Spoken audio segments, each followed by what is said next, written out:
Una de las patologías más comunes en el mundo, que llegan a invalidar inclusive y sobre todo quitar la autonomía e independencia a las personas que padecen de esto. Gracias a la Unidad de Académicas de Estudios Generales, en el curso de redacción de textos académicos con el doctor Ramiro Alcides Enciso Soto, tocaremos el siguiente tema que, como mencioné, está afectando a la población en general. Siguiente, por favor. Hablaremos de la hernia discal lumbar.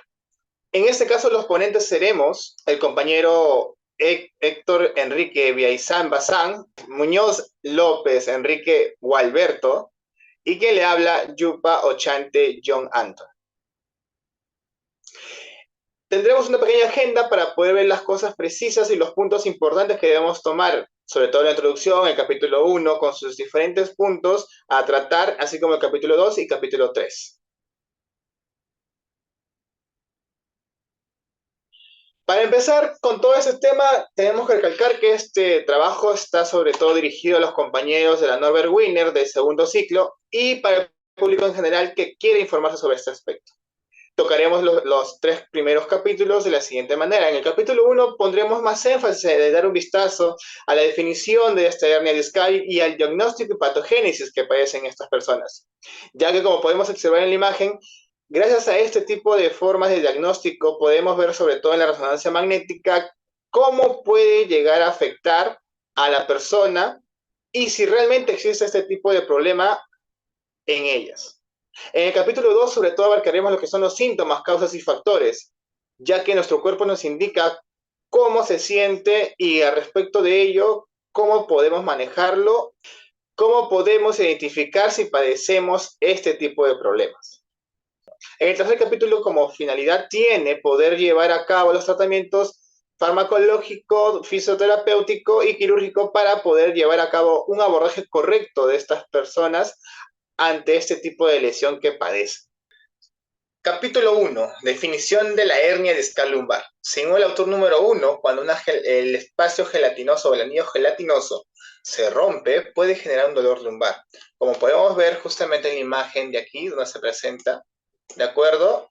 Podemos ver que hay un disco un disco vertebral entero, sin ningún tipo de alteración. Al costado, podemos ver que donde se ha roto justamente este anillo y desborda el líquido gelatinoso comprimiendo el nervio. Esto justamente puede ocasionar un dolor a nivel de la zona lumbar. Luego tenemos, según el autor número 2, tenemos que la patología mayormente genera un dolor intenso, castigar la sensibilización, ya que esto llega a inflamar o comprime e inflame las raíces nerviosas.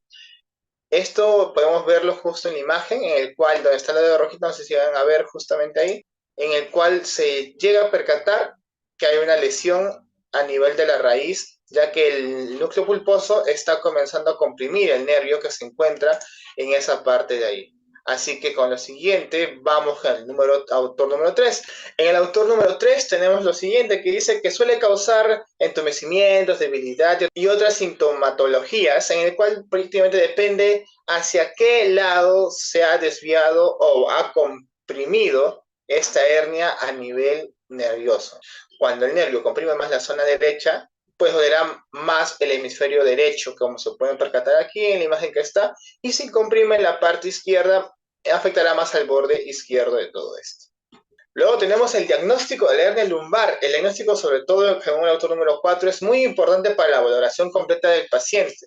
Y esto indica justamente un examen clínico que puede ser a través de resonancias magnéticas, una especialización sobre todo en esta parte a nivel de la columna vertebral, sobre todo para poder tener un contraste de lo que se quiere ver ahí. Lo que no podemos ver justamente ahí es cómo el paciente entra a través de esta máquina que va a generar una imagen a través de la resonancia magnética para poder justamente visualizar de una mejor manera. El autor número 5 da justamente que el diagnóstico es un tema controvertido, ya que clínico sobre todo es un tema controvertido, ya que la presentación clínica varía en muchos términos de gravedad, puede ser leve, grave, moderado, depende mucho de la sintomatología y sobre todo la gravedad de la hernia en la cual está comprimiendo. ¿De qué estamos hablando? ¿De qué tal gravedad estamos hablando? Como podemos ver justamente en la imagen hay una hernia, no sé si llegan a percatarse justamente en la parte de aquí. Ok, listo. Si llegan a ver aquí, justo como se logra ver, hay una hernia en la resonancia, en el cual podemos percatarnos que está comprimiendo la raíz nerviosa, ¿no? En este caso la médula espinal. Bien, según el autor número 6, da justamente en el clavo, ¿no? Donde dice lo siguiente, que gracias a las técnicas de imagen se puede lograr tener un diagnóstico más preciso a lo que estamos hablando, ya que depende de esto cómo se puede llevar o tratar esta hernia, ya sea un medio farmacológico, un medio terapéutico o quirúrgico en el peor de los casos. Tiene, como podemos ver en la imagen, dependiendo de la gravedad de ese tipo de lesiones que podemos tener ahí, pues se puede llegar a tratarlo de diferentes formas. 1.3 patogenia la hernia discal lumbar. En este caso tenemos en el autor número 7 que dice que este tipo de lesión o traumatismo puede ser desarrollado debido a una mala postura, ¿no? Mayor en esta parte, malformaciones congénitas asociadas al desarrollo del propio cuerpo. Como podemos ver en la imagen que está aquí, podemos ver que hay una deformación en la parte de la vértebra, sobre todo, y una alteración tan complicada que ya es algo genético con el cual ha nacido la persona, o puede ser debido a un traumatismo, un golpe, una lesión, un accidente, lo que venga. El autor número 8 pues dice que debido a su ubicación donde se encuentra la hernia, pues comprime las hernias, las raíces nerviosas y dependiendo también de su patogénesis puede, digamos, convertirse un poco más complicado el caso y llegarse a agravar. Así que es muy importante ver la evolución y, mejor dicho, cómo va evolucionando ese tipo de enfermedad, en este caso la hernia. El autor número 9 dice lo siguiente, que la combinación de factores mecánicos y procesos, sobre todo del pensamiento nervioso, genera o acompaña el dolor junto con alteraciones sensoriales y pérdidas, sobre todo en la parte de los reflejos. Así que es muy importante, ya que este dolor, mejor dicho, esta hernia o pensamiento de este pensamiento nervioso puede ocasionar otras variantes aparte de esta, ¿no? Muy bien, esto sería todo de mi parte, así que le daría el pase a mi compañero Enrique Muñoz para que pueda continuar con su exposición y así podemos tener un poco más claro lo que viene a ser el capítulo número 2. Muchas gracias conmigo. Adelante, Enrique. Muchas gracias, compañero John. Continuando con la exposición, vamos a abarcar lo que es el capítulo 2. El 2.1, síntomas de la hernia discal lumbar. Según el autor número 10, nos dice que los dolores lumbares y las ciáticas son muy comunes en personas que padecen dolor de espalda y columna. Una de las principales causas de la hernia de disco es cuando se irritan y se comprimen las raíces nerviosas. Como podemos ver en la imagen del lado izquierdo, en la parte la baja de la zona lumbar, está con un círculo color naranja, que está todo rojo, ¿no? Entonces va a ser la principal causa, el síntoma, para poder diagnosticar una hernia.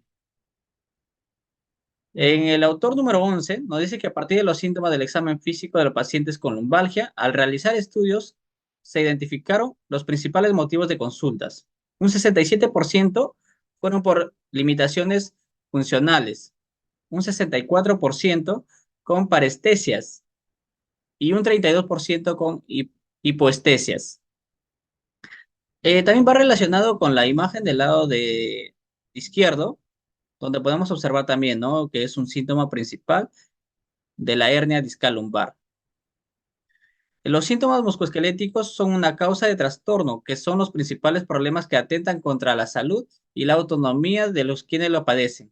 Al cambiar la estructura corporal genera problemas de ergonimia, como el manejo de pesas, algunos movimientos continuos o posiciones forzadas. En este caso podemos observar la imagen del lado derecho.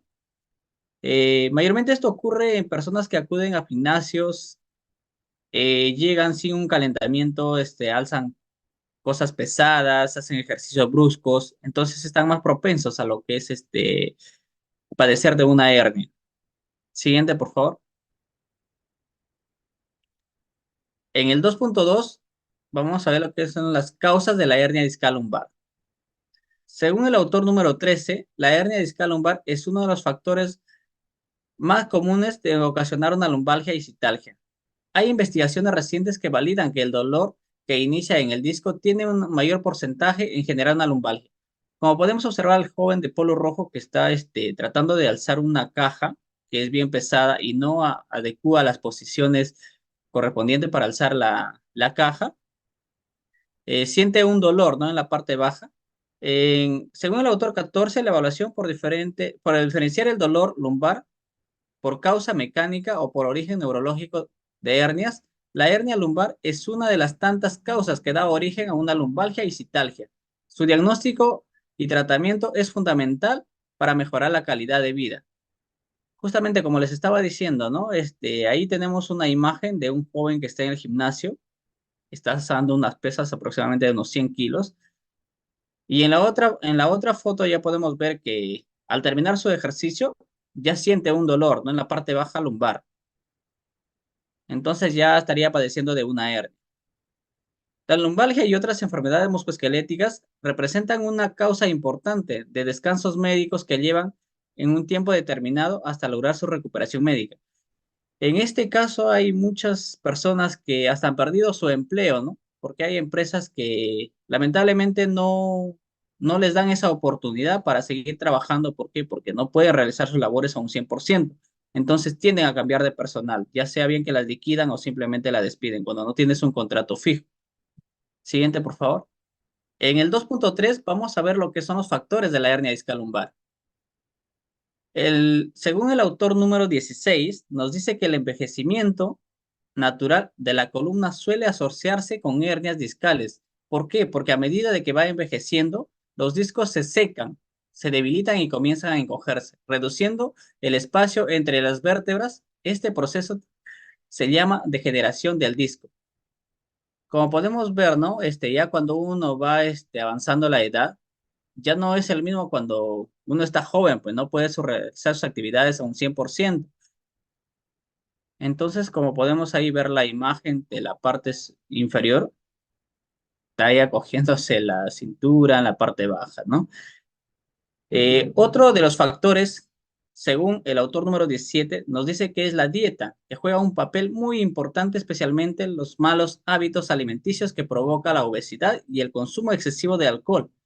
Además, el sobrepeso está muy relacionado a las generaciones del disco vertebral. Esto mayormente ocurre en la alimentación, ¿no? Si hacemos una comparación a las personas que viven en la sierra con las personas que viven en la costa, hay una gran diferencia, ¿no? Las personas de la sierra son un poco más fuertes.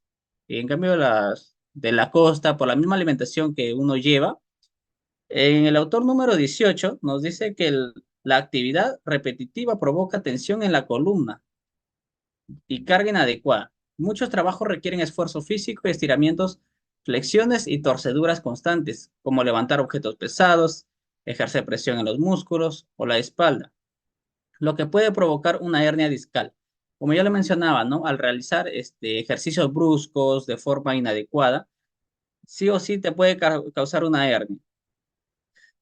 Muchas gracias. Voy a dar pase a mi compañero Héctor. Muchas gracias, Enrique. Muy bien. En el capítulo 3 vamos a hablar sobre los tratamientos. En 3.1, tratamiento farmacológico. Para el autor 19, un tratamiento para la radiculización cervical recién diagnosticada es la reducción del mínimo del dolor y mejorar el estado funcional del paciente con fármacos, los cuales son antiinflamatorios. Por ejemplo, el naproxeno es muy bueno porque disminuye el dolor. Para el autor número 20, en relación con las infiltraciones epidurales interlaminales, el ensayo clínico lleva a cabo por el Gaday et al., es un doctor, señala que el acceso interlaminal parasagital demostró una buena propagación epidural. Eso quiere decir que las infiltraciones llegan de mejor manera hacia la zona afectada y también es un sistema analgésico. Para el autor 21, desde esta perspectiva, el abordaje de la hernia discal junto al láser, un método novedoso y seguro y eficiente que demuestra ser eficaz en tratamientos de la hernia en la cauda de la equina. Como podemos ver acá en la imagen, el tratamiento con láser también ayuda a desinflamar esta zona y es muy bueno para el tratamiento de la hernia. Muy bien, en el 3.2, el tratamiento fisioterapéutico, para el autor número 22, es un experimento de construcción del nervio ciático. Zhang y un colega informan que tras la oxígeno hiperbárica se observa un equilibrio del RODEX favorable al sistema antioxidante de la médula espinal. Las máquinas hiperbáricas son estos tubitos que vemos acá, donde entran al paciente y lo llenan de oxígeno, el cual ayuda al sistema antioxidante del propio cuerpo y disminuye el nivel de dolor que se siente por esta hernia. Para El número 23 se exploran nuevas tendencias en el tratamiento del hernia discal con objetivo de describir los resultados clínicos de pacientes del canal lumbar estrecho. El canal lumbar estrecho es esta zona, muchas personas lo tienen corto, y lo cual ocasiona una hernia discal, y por eso siempre es bueno tener un grado en este tratamiento sobre este canal lumbar estrecho. Para el número 24, la ozonoterapia se ha incorporado recientemente como tratamiento para las hernias discales y otras afecciones osteomusculares. La hipótesis siguiente, que se centra en quimiodiscolosis, si ocurre una hernia discal. ¿Esto qué quiere decir? La ozonoterapia es ingresar en el cuerpo ozono, el cual actúa como analgésico, antiinflamatorio y antigermicida, lo cual ayuda mucho al tratamiento de una hernia discal. En el 3.3, el tratamiento quirúrgico para el autor número 25, la satisfacción de los pacientes sometidos al tratamiento quirúrgico es de un 80%. ¿Esto qué quiere decir? Que cerca del 80% de los que se operan por hernia discal tienen una gran mejora en corto plazo. Bien, para el número 26, cuando una hernia discal comprime una raíz nerviosa y el tratamiento conservador no surge efecto, la extracción de la hernia puede aliviar la presión existente. Entonces, ¿qué quiere decir? Cuando ya el tratamiento no te ha servido de mucho, lo mejor es una extracción de esta hernia mediante una operación. Para el autor número 27, es esencial educar al paciente sobre los riesgos y complicaciones de la cirugía. Recordemos que toda cirugía conlleva un gran riesgo, ¿bien? Y más cuando es una cirugía de este tipo, ya que es en la columna, los cuales pueden ocasionar riesgos como infecciones, sangrados excesivos, coágulos de sangre y daño en los nervios cercanos a la médula. Muchas gracias. ¿Qué pasó, mi compañero? Muy bien, muchas gracias por el pase, compañero Héctor. Ya para terminar tenemos lo que son las conclusiones. Así que como primera conclusión tenemos que la hernia discal lumbar es una enfermedad muy agraviante que puede llegar a incapacitar a la persona y por lo tanto, por lo cual tenemos que tener conciencia de esto para poder tener, digamos, un alcance mucho mayor a esta enfermedad, conocerla mejor, sobre todo poder detectarla a tiempo para que no ocasione ningún tipo de problema futuro.